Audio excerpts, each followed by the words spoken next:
kasama nyo si Bombo Justin Fantanilla Rosetta. Ang inyong pagbate sa ating mga listeners and viewers, Sir Tony. Magandang umaga, Bombo Justin, at magandang umaga sa ating mga taga-subaybay dyan sa Bombo Radio Dagupan. Ayan, Sir Tony, baka kung inyo pong mamarapatin, na mabuksan po natin yung ating camera. Maraming salamat po. Sir Tony, ano pong reaksyon ng Bantok? Open na po. Ayan. Sir Tony, ano po ang masasabi po ninyo? Dahil sa mga nakalipas na araw, nakakaranas po ng mga pagbaha sa iba't ibang panig po ng ating bansa. At kapag bumababa yung tubig, nakikita po natin nagkalat po na napakaraming basura, lalong-lalo na ang mga plastic po sa mga kalsadahan na, Sir Tony.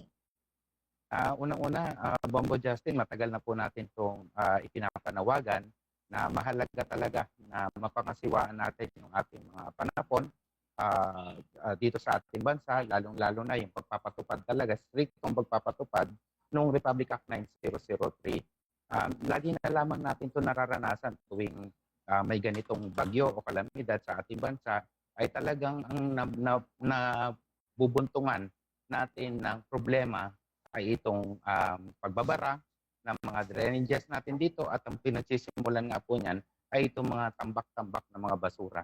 Makikita po natin talaga halos all over the news na talagang yun yung isa sa pinupunteriya na dahilan kung bakit ganito patuloy yung pagbaha, pagtaas ng tubig dito sa atin, lalong-lalo na ngayon na kung saan halos makakasunod yung bagyo na dumadaan dito sa ating bansa.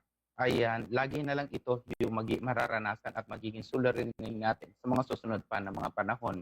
Kaya mahalaga po talaga na ito yung mas bigyan talaga ng prioridad, pagsisiguro na may sasaayos natin yung ating waste management dito sa ating bansa.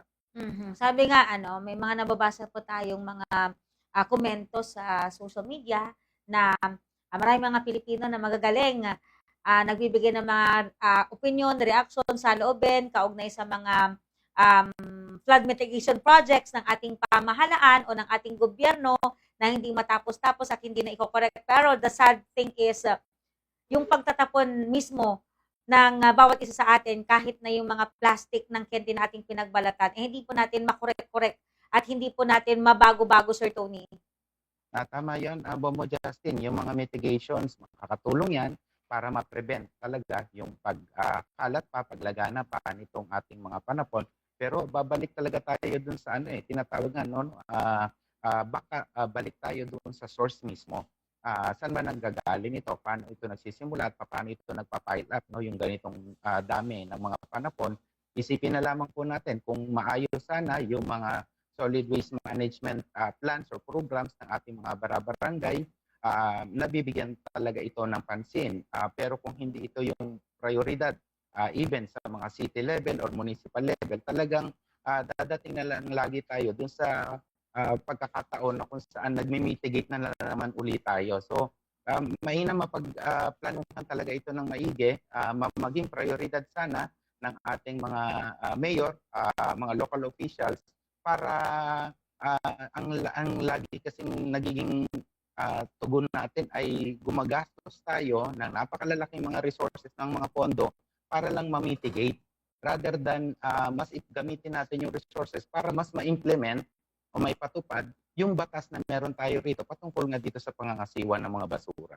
So nakikita kasi natin, Sir Tony, nakikita natin yung mga proyekto, mga programa po ng mga karamihan sa mga local government units. But then, pang short term at hindi long term solution yung ginagawa nilang mga programa o proyekto when it comes po sa pagtiyak po natin ng kalinisan o yung tugon sa mga basura natin. Kasi ito pong dulot ng mga basura natin is nakikita natin na magiging matagal na dahilan ng pagbaha sa ating bansa, hindi lamang for the next few years but then sa mga susunod pa pong mga dekada, Sir Tony. Tama yan, Bombo Justin. Ang nangyayari kasi, naiisip na lang natin na pagplanuhan, na maging prioridad dito, pag dumadating na yung pagpanahon o pagkakataon na nandun na tayo sa sitwasyon na ganito. Halimbawa na lamang, kumbaga, nare-raise lagi o napapag-usapan yung issue ng mga basura, yung issue ng mga panahon, tuwing na lamang dumadating yung kalamidad or bagyo dito sa ating bansa. Pero pag walang ganitong panahon, hindi man lang ito nabibigyan ng prioridad. Kaya sabi nga mahalaga na talagang ito yung mas maging priority. Lalong-lalo na ngayon, no, papalapit na yung pagbubukas ng ating Kongreso. Mainam talaga mas makapagsagawa ng mga batas, ng mga kumbaga para mas mapahigpit pa yung existing na mga regulations or batas na meron dito sa ating bansa patungkol nga doon sa pangangasiwa ng ating mga panapon. Paano ito mas strictong may papatupad doon sa barangay, sa mga komunidad kung saan dito nagsisimula talaga. At syempre, hindi rin natin makakaligtaan ay hindi lang naman kasi yung mga komunidad ang sources ng basura. Marami din dyan, mga institutions, no? Saan ba nila ito itinatapon? Napapangasiwaan ba nila ito ng maigi para hindi nga ito kumalat at hindi ito umabot pa doon sa ating mga katubigan? Sir Tony, ano ba?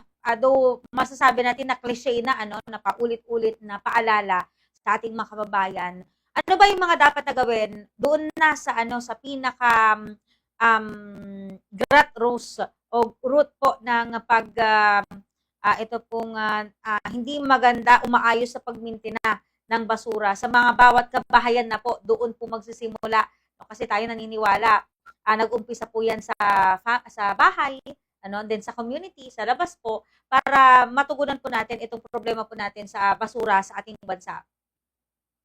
Sabi nga natin, kumbaga segregation at source. Mahalaga po talaga ito para po talaga mabukod-bukod natin yung mga panapon at hindi lahat parang hakot-tambak ang klase ng ating mga panapon. At syempre, kasama na rin dyan yung sistema ng pangungulekta. Mahalaga kasi yun kasi kung hindi maayos yung sistema ng pangungulekta, ay maiipon talaga dyan. Dito pumapasok, Bombo, Justin, yung tinatawag na Materials Recovery Facility. Natatandaan ko sa isang interview, alam ko may isang government official nagbabanggit na kung saan kakaunti yung mga barangays natin na kung saan aktibo yung kanilang Materials Recovery Facility. Ito kasi yung pamamaraan sana, Bombo Justin, para mas ma-prevent mo yung dami ng volume ng basura. Mas mababawasan mo ito, mas maisesegregate mo siya ng maayos bago pa kolektahin ng ating mga kolektor ng mga panapon.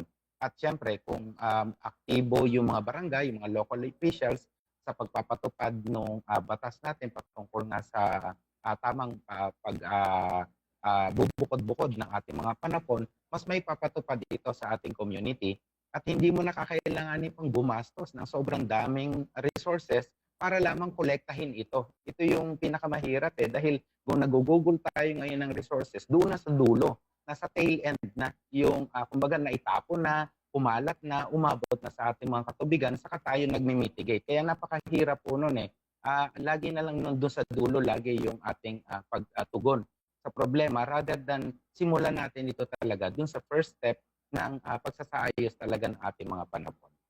Ayan, Sir Tony, baka meron po kayong mga paalala, panawagan sa ating mga listeners and viewers sa mga oras po na ito. Go ahead po, Sir Tony.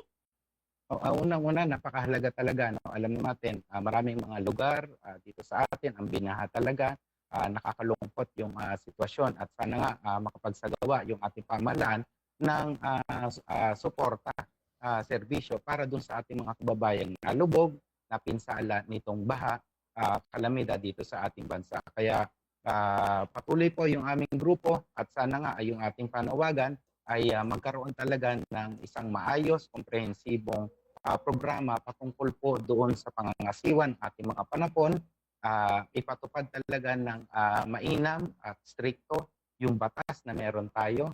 At syempre, mahalaga pa rin talaga na mas maiwasan natin yung paglagana pa nitong klase ng mga panapon na kung saan may taglay ng mga nakalalasong chemical. Bukod sa leptospirosis, Bombo, Justin, yung chemical na kumakalat sa ating katubigan, lahat ng bodies of water ang diretso niyan doon sa ating karagatan. Kaya mainam talaga na mas mitigate natin, mabawasan natin yung production ng mga klase ng mga basura na nagtataglay ng mga nakalalasong chemical dahil hindi lang po sakit ang dulot nitong baha mula dito sa mga ganitong mga panapon, kundi po yung exposure natin sa iba't ibang mga nakalalasong chemical. Ayan. Sir Tony, maraming salamat sa paglalaan po ninyo ng inyong oras sa atin. Mag-iingat po kayo, sir, and God bless po. Maraming salamat, Bombo Justin. Mabuhay po kayo.